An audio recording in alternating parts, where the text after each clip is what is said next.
Hello everyone and welcome to the next episode of What a Load of Shit. So we've just been on Icon of the Seas and we're currently at Disney's Vero Beach, which is why we've got a different location for filming this today. So you wanted to do it quite quick, didn't you? Otherwise you'd forget. Yeah, because we're doing like a back-to-back cruise and doing two different ships. We wanted to be fresh and remember what the good points and bad points were, really, to give you an honest opinion, because if we compared it to the next one or vice versa, we might not actually give you a fair and precise amount of information, which is what we want. Fair enough, yeah. Oh dear. So, should we start from embarkation? Yeah.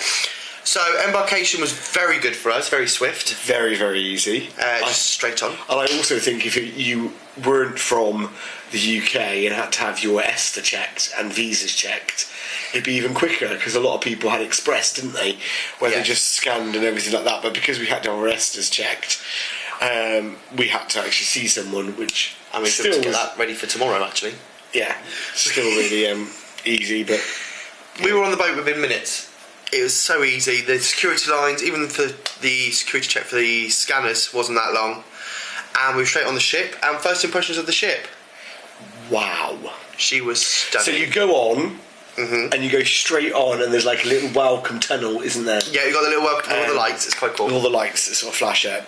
And then the first thing you're met with is the view of the promenade and the Pearl. The Pearl is... Do you know what? Videos don't do it justice for that promenade and Pearl. Because we've seen so many videos and we've watched so many things of it, and we still walked in and went, wow. It looked like a bit of a monstrosity, if I'm honest with you, on a lot of the videos. Yeah. Thinking, what the heck's this art installation, which is basically a giant round ball to hold the ship up. But it was worth it. It was so much nicer. So after I went down to our muster station where we met our favourite crew member ever. Hi, Louisa. She's from the shop, but she did our muster drill for us, which is nice and simple. You just go, check in. If you've done it before as well, you don't have to go for everything. Otherwise, I'll tell you how to put on your life jackets, everything like that. But it was nice and easy. Easy peasy lemon squeezy. Yes. And ours was in the gym, which also gave us the opportunity to have a little look at the gym, because, as you know, we spend a lot of time at the gym. Don't do that one drinking water. We spent a lot of time at the gym when we're on board, so it was nice to know where the gym was, and get some footage together. Very good gym, actually. It was a really good gym. We didn't go back. No, we didn't want to go again. So let's start off with then, what should we do first? So should we start in the area by area? Okay, so we'll start at the top of the ship then, at the pool areas. Yeah, that's cool. Yeah. In the middle of the ship, yeah? Well, any pools, really. Okay. Your views on the pools? So, the Royal Bay pool, which is the biggest one on board, very, very nice. Yes, went in the last day. Very, very nice. And we did find, and I don't know if this was just our cruise, it was closed a lot.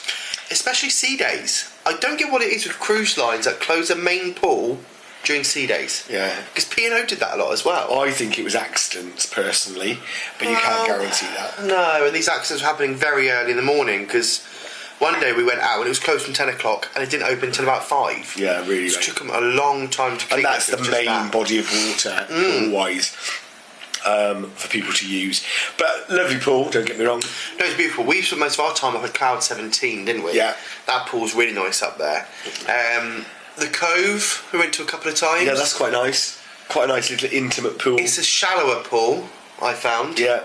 But not utilised. Oh, it was cold. It was freezing that second time we went there. Yeah, not utilised, so it's obviously not... You know, it's if you want a quiet area, that was the quietest one, I think, out of all of them. Then you've got Swim and Tonic, which is towards the one deck below Cloud 17, towards the aft of the ship pool deck, as such.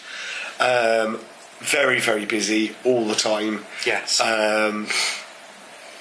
If I'm honest with you, bit of a fuss for nothing. You couldn't swim in it. No, it's just it's a wading pool. Full of people drinking, which is fine, because that's what it's about. But it wasn't really our cup of tea. I did go in, Scott didn't go in. I wanted to experience it for you guys. There's too many people in there for me. There's then the hideaway pool at the back.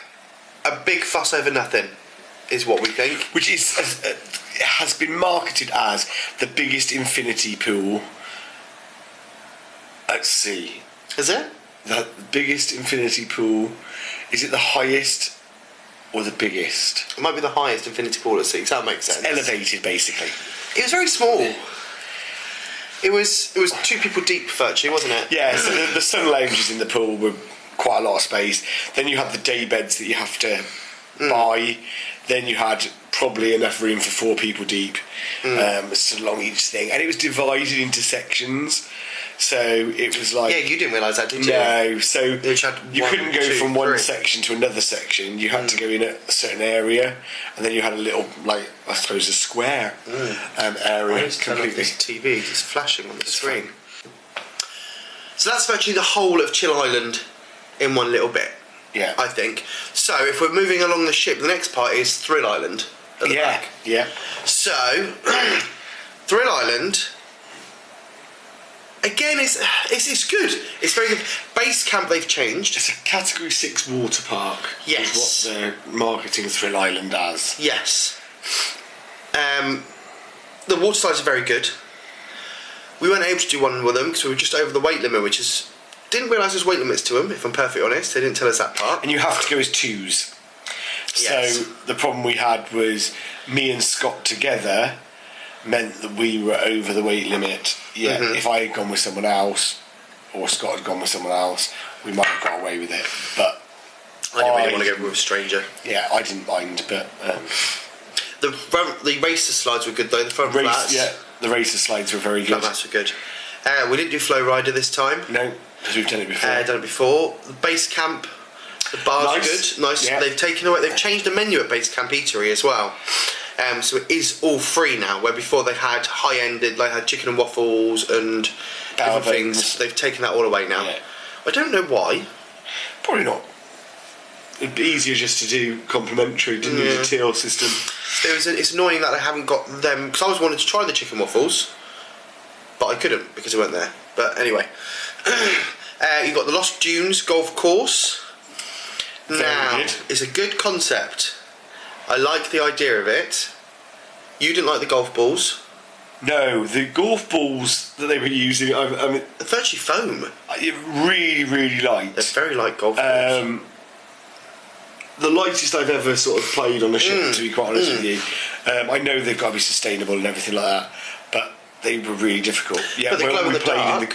Yeah. I was going to say, when we played in the glow in the dark, they were proper golf balls that glowed in the dark. So that was really good. Much easier during the glow in the dark to play the golf than it was standard. I found, we did much better because we were only 2 over par. Yes. In the glow in the dark. Where the blow ones went everywhere. The theming of the golf course is brilliant, but they have taken away some of the theming elements we found. There was like bits, there was a propeller that moved that wasn't there anymore, and there were certain bits that didn't seem to make sense anymore. And they put like you do a bit up the sunken ship into the hole. They put a massive big yellow do not cross barrier across it now, so it really wrecks the theming of it. But it was still a good golf course. Yeah. It was still nice. Right, next neighbourhood. If you're going to do Thrill Island, you're going to do the fact that you're on Crown's Edge. I knew there was something else there. Crown's Edge. Oh, I liked Crown's Edge. Didn't know I was going to get 2 goes at it, because it's advertised as 90 seconds of thrill, and that was me thinking... Scott to a T. I knew you were going to do something like that. So I thought I was just going to go around it once. But going around it twice was amazing to do. And I didn't realise how... Not scary, but when you're up there walking over the edge of a ship, you're thinking, I'll be fine. On the 11th deck. No, 18th deck. On the 18th deck, while the sea is rushing past you. Even though I done it once, the second time I was still nervous walking out there again. And we were storming. I mean, we were speeding along. It wasn't even down, like... It was a slow pitch sail. We were on our way, first day, down to our first point of call, and it was going some sort of speed. So fair dues, because I wouldn't even look over the side of the boat. It was that sort of fast. let alone. But that was a good fun. We didn't, but I'd do that again if I got a really good price for that. It was on offer. But yes, I would do that again, I think. And with the rock climbing wall, we decided not to do, but it's pretty standard. Yeah, it was a good looking rock climbing wall, actually. 5 different levels. Yes. I wouldn't have even got off the first level. Just honest. Okay, next neighbourhood. Should we go to the Aquadome? We're going forward, yeah. Let's go to the Aquadome. Aquadome. Aquadome is a marvel to behold. It really is. The Aquadome Marketplace, you liked? Yeah, that's basically a new food concept where you can get toast and grill, I think it's called. You get feta, which is like the Mediterranean stuff. Then you've got the crepe place. Yeah, you've got Max. Which is mac and cheese. And then there was like what was the Asian one ginger. Called? Was it called ginger? Was it ginger? That was very good. The Asian one. And I loved the mac and cheese, as you can imagine, if you know me. Absolutely amazing, and I liked a nice crepe as well. I actually didn't have a crepe. Oh, I had a big crepe. Yeah, you always do. Out into the Aquadome itself, the overlook. I think it's a bit of something or nothing. I think it's stunning. It's beautiful. However, it seems to not be open when I want it to be open because of the times of the shows. It seems to close for the shows. Yeah, we never went in there fully in the daytime, did we? No. It was nice. We went there on the opening day. It was beautiful. Stunning views, everything like that. You almost wish they'd open it in the evening. So, but it was dead because of the aqua shows, which were superb. They weren't just aqua.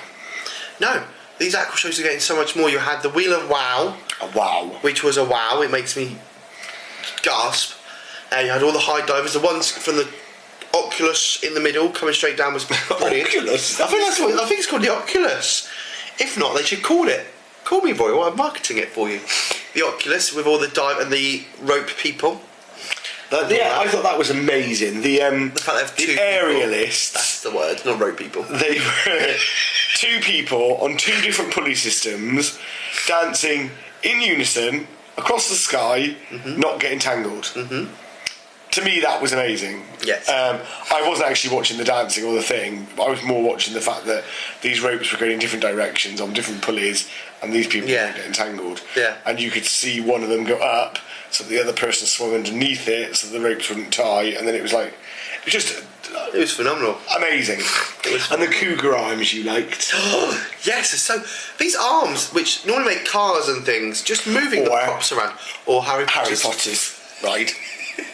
Didn't even know they made cars. Harry Potter's ride. Yeah, they make cars normally. Just moving the components around was brilliant. The lights were amazing. They had a skateboarding half pipe in there at some point. Pipe. Is it not half pipe? No, it's a half pipe. Oh, half pipe. Half pipe. It makes a half a pipe. Oh, okay. Yeah, that makes sense. So that was good as well. Pikes of fish. You've also got the Royal Bling shop in there in the Aquadome, which is very expensive. I'm going to say something here. Go on in. If someone's going into the Royal Bling shop and they're looking for something, they're going in to have a little look, yeah. But you also want someone to encourage you to buy. And it was almost like you walked in there and people were very much like, you're not going to be able to afford it. Really? That's how I felt every time I went in. Because when I said, how much is this? They went, expensive. Oh, it's that kind of, if you have to ask, it's too expensive for you? Yeah. Oh, no. So I saw a nice chain. It was a small Crown and Anchor chain, which I thought was really nice. I could see the price, really, if I looked hard enough. It was expensive, but they just said expensive. And I thought that was a bit rude. That is a bit, yeah. I mean, when I asked them about the £50,000 necklace, they told me, yeah, that's a bit different. That's a bit different. Yeah. And about the cup that's now sold out completely. Understandable because that's like $300,000. But when you're asking about a cheap bit of bling, yeah, just found them a little bit rude. Okay, that's a shame. Well, I couldn't have afforded it anyway, but it's not the point. No. Well, opposite from there was Hooked Restaurant as well, and we don't do seafood, so we didn't do. But it looked very nice. It does look very nice. themed. Yeah. Matched the whole ambience of the Aquadome. You had seats outside as well, which were nice. So, Yes. but it looked nice. Yeah. Yeah. So the area just above the Aquadome, which we can't really speak about, is a sweet neighbourhood. We haven't got a suite, we've never been there, we haven't got a clue about it. That Cloud 17 links off it, so we did get to have a little look into the coastal kitchen just through the doors. Yes, through the looked doors. Very posh. Yes. That had a view into the Aquadome as well, which was quite nice. But I couldn't tell you about their upper decks or anything like that.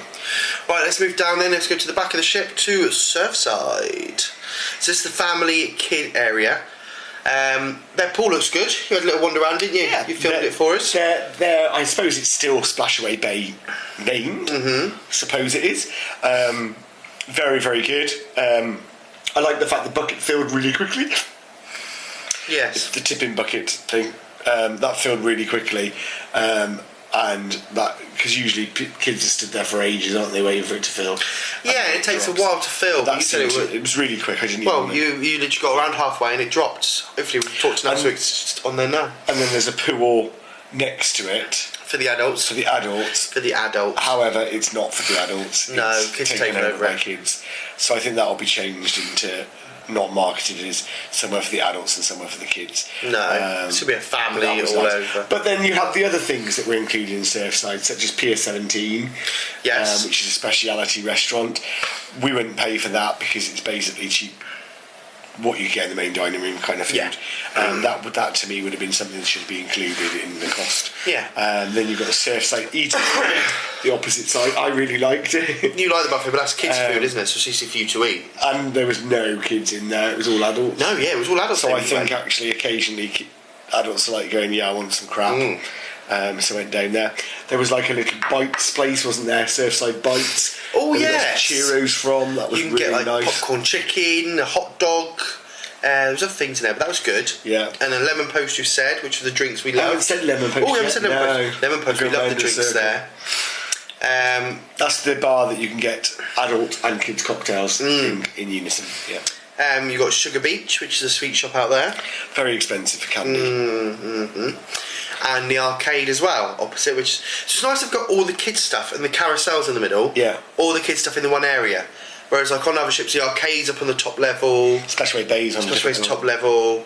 It's all in one area, which is good. Yeah. Yeah. Agree. Right, we're going to move inside then. No. However, I'm just going to say this about Splashaway Bay. The idea and the concept is to remove kids down to their own area. However, I don't think it's not worked. They were always upstairs. Because adults want to be where the party atmosphere is, which is the big, where the bar is, where lime and coconut is, where gin and tonic is, swim and tonic, where the band's playing, all of that. Yeah. So the kids are in the pools close by that, really. Yes. In my opinion. So we didn't notice a massive difference in the number of kids just because of... No, there always seem to be kids around. Yeah. Right, so moving inside to the Royal Promenade. It's amazing. It's so big though. So, and what's there? With this ship, I'm just put this here as well. Even in the Promenade, it doesn't feel like there's the amount of people that's on that ship. No. Because apart from the parties, that Promenade never felt busy. But I don't know how... I do understand how they've done it, because the Pearl is holding it up. You think of the other places on Oasis class ships, they have the same size promenade, right? And they've got the same things in the promenade, basically, but it feels so much smaller. You think it felt smaller, the Promenade? No, on Oasis class. Would feel they've got the same amount of things on Oasis class. This promenade's bigger. I don't think it is. It is. Yeah, because a normal promenade would only go from to probably just past the Pearl, and then it's upstairs with the stairs. It is bigger promenade. But they've got Boleros down there. They've got Giovanni's on the promenade now. You've got karaoke. Spot of karaoke. You've got a massive big Sorrento's. It is a massive Sorrento. Yeah, that one. Huge Sorrento's. Pearl Cafe. Pearl Cafe. You got the shop, Logo Shop, which is a decent sized shop as well. That's where Louisa was. Hi, Louisa again. Yes. You've got the Next Guest. next cruise. Crown Anchor, loads of stuff guest down services, there. 1400 bar. box office. Yes, so it's a good utilised space again, and it does feel, apart from the parties, where the street parties where everyone's crammed in there, and they accidentally do the fire alarm and the fire door shut, that's when it felt cramped. That was great. That was funny. It never feels busy down there. Now, at the either end of the promenade, we're going to go. The Royal Theatre is spectacular. It's a lovely theatre in there. We found some. They've got boxes and everything this time. Yeah. So we found that. And then the other end, you've got Playmakers and Absolute Zero. And the musical. Oh, a musical as well. I forgot about musical. Well, that's downstairs, isn't it? Okay. But Absolute Zero, again, a brilliant theatre for the ice rink. Yeah. It's nice having it in the round, I think, rather than in the rectangle. Yeah. Yeah? The ice show. Yeah. Yes, I do agree. However, we sat still at the front. Yes, no, actually, that's true. So if you think that all of the juggling and all of Victor's stuff all was still aimed aimed at the forward, front. Yes, that's true. I don't know how I feel sat in the round behind him, Yeah, that's true. because he never turned round. You never turned out, everything was faced forward. That's very true. So And got in the a show elements. circle where he was stood, you've probably got 1, 2, 3, 4, four lots of seating that can see. So you've got another 2 or 3 Yeah, okay. behind him. Yeah, that's very true, actually. And they don't perform around, do they? The ice skates don't perform straight ahead. Even Yeah. for the children's one, they all perform straight ahead, really. Yeah, apart from coming out and high-fiving. Yeah. Okay, lovely. So right, next level down, you've got the casino and the music hall. The casino. Yeah, I've got This a is- fun about the casino. Yeah, when you say it, because that's what I thought you would You say. want about the smoking? I thought you'd say about the smoking. Yes, because in normal Royal casinos, you've got one side is smoking and one side is not. So even though the smoke does permeate over a little bit, you still walk down one side of a casino to not have any smoke. Whereas this one, it's in separate halves and you have to walk through both sections to be able to get through. So Or go back upstairs and down. or back upstairs and down, which defeats the object really. You just want to walk straight through. I don't think you should have to walk through the smoking area. You don't have to. Well, you do if you want to go- walk. You can go back upstairs. Yeah, but if you want There's to an walk straight escalator, through, yeah. if you want to walk straight from one side to the other, you have to walk through the Yeah, you smoking do, area, yeah. which I think is ridiculous. Yeah. And I suppose that was another problem with Absolute Zero. You had to walk through Playmakers to get to it. Yeah, had to walk through that. So coming out of Absolute Zero, actually, because you were trying to get through Playmakers and there's a very short thing, that was all awful, wasn't it? Everyone was Yeah. running, well, not running now, but everyone was like bunching up and all that. Okay, so we're now going to do dining. Dining room. Well, we used the main dining room, Amazing. which was spectacular. The food in there's lovely, and the waiters are brilliant for us. Can I just say something to everyone watching? If you're nice to people, it's better. Yes. Okay. We encountered someone on board who got moved from another table and came over to our area with the dining, and from the moment she sat down was moaning and whinging. Now she'd been moved from another area for unhappiness. Nothing was going to sort of help this lady, but she was just being very, very obnoxious about it. So I suppose my tip is these people are there to help and to assist you. So just be nice to them, and if you're nice to them, you actually get more. And we did. We got lovely meals. But you know, it's just, I just don't think there's any need. If you're unhappy, make someone aware. But don't be rude and, you know, going Yeah. mad in the background. Don't need to do all that. Quiet little word in their ear is all they want to know, so they can help rectify the situation. Yes. All I'm saying. Yes. Fair point. Windjammer. Jamming all the time. All the time was always busy. I think it seems smaller than a quantum class Windjammer. I don't know why. I don't know, because quantum class. Not been quantum. ages. Oasis class, sorry. Oasis. Yeah, I suppose 'cause it goes right the way around the back. Because Windjammer's one. Windjammer's. I keep saying all the wrong words. Wonders goes all the way round. Yeah. It does seem smaller. It was always busy. Always busy. Where else did we eat? Aquadome Marketplace. Yeah, we've already said that one. You liked that one. Al Loco Fresher. Oh, Loco Fresh. Yeah, that was nice. We ate there on the first day. And Sorrento's. Good pizza as always. Yeah, because we didn't do any speciality on this. No, we didn't do any. No. There was so much to try and fit into a short cruise. Well, really. we didn't see half the ship. We don't think. We didn't want to go to the spa. We didn't. We tried not to do things that were on other ships. Yeah. So we didn't do what we'd normally do. The schooner bar. We didn't do the Boleros. The Boleros. We didn't do Point and Feather. We didn't do all of the things that we know as Royal Caribbean staples as such. We just didn't bother. So we did. We'll go on to Central Park in a minute, but we didn't do any of the speciality that's based in Central Park either. Yeah. Well, as you mentioned it, let's head up to Central Park. I love the Central Park. Yeah, I do. Because it hasn't got the big skylights in it. It's only got slim skylights. In the Oasis class, they've got the massive big pointy skylights coming out of it. It's taken out half the room. Whereas these are flat ones, just let a little bit of light in. There seems to be so much more there. Yeah, there does, but I don't like I said to you, the path is one path. It's not as windy and as intricate. Yeah, that's true. You have little areas, so yeah. That's the only thing I didn't personally like, because obviously the Pearl takes up a section, but you had a main pathway more than anything. I like how they connected the Central Park to the Pearl to the promenade, and you can get from Central Park down to Surfside. Yeah. Yes. So yes, they've got all the stairs. The one thing with this ship is some of the levels they just seem to not be able to get anywhere, but they're all connected somehow. Difficultly. Sometimes it's a bit if you have to go round the corner to go back and up and down, but it is good, and I do like how they got Central Park connected to the Pearl to the promenade. Yeah, so that's good. Let's move on to entertainment. Yeah. I loved the entertainment on this ship. The cruise director staff were brilliant as well because they did their street parties.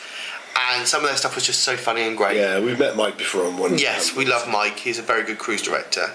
And we've seen some of their entertainment. But the shows as well. The shows are so technologically advanced. Wizard of Oz was brilliant. You were so astounded with the set, weren't you?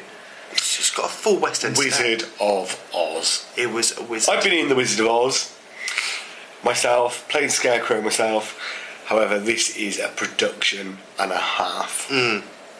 It was very, very good. And the way they start it as well. Not going to do too much spoilers, but they start it 5 minutes before the show starts.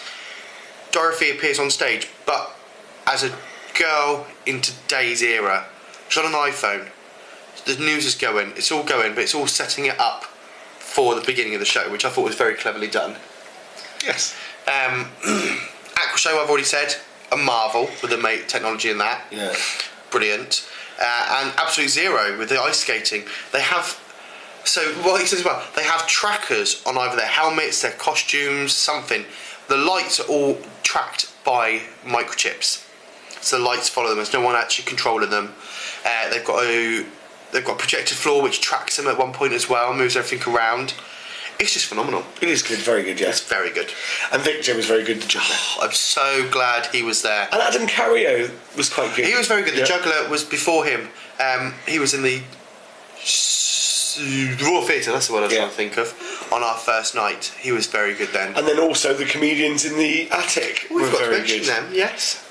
All three, we'd seen one of them before. Brilliant. Can't remember their names for looking at money, but yeah, very good indeed. And then we had the Wild Boys Party band down in the main dining room. In musical. There was another band as well, Blackjacks, cool, we never went to see them. So we can't really come around that. Right, so staff.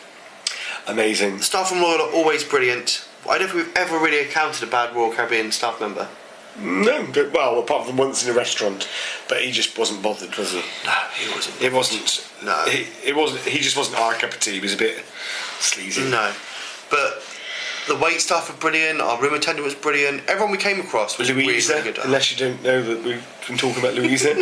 We went to see her every single day in the shop. That's how much of an impression she made on us. And we were hoping she's on Independence of the Seas next year when we go on it.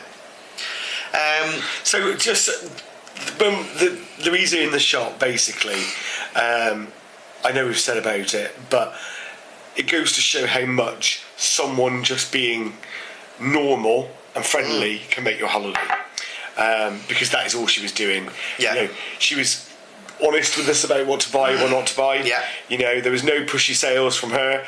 She greeted us at our muster thing. It was just very, very natural, very, very honest. Yes.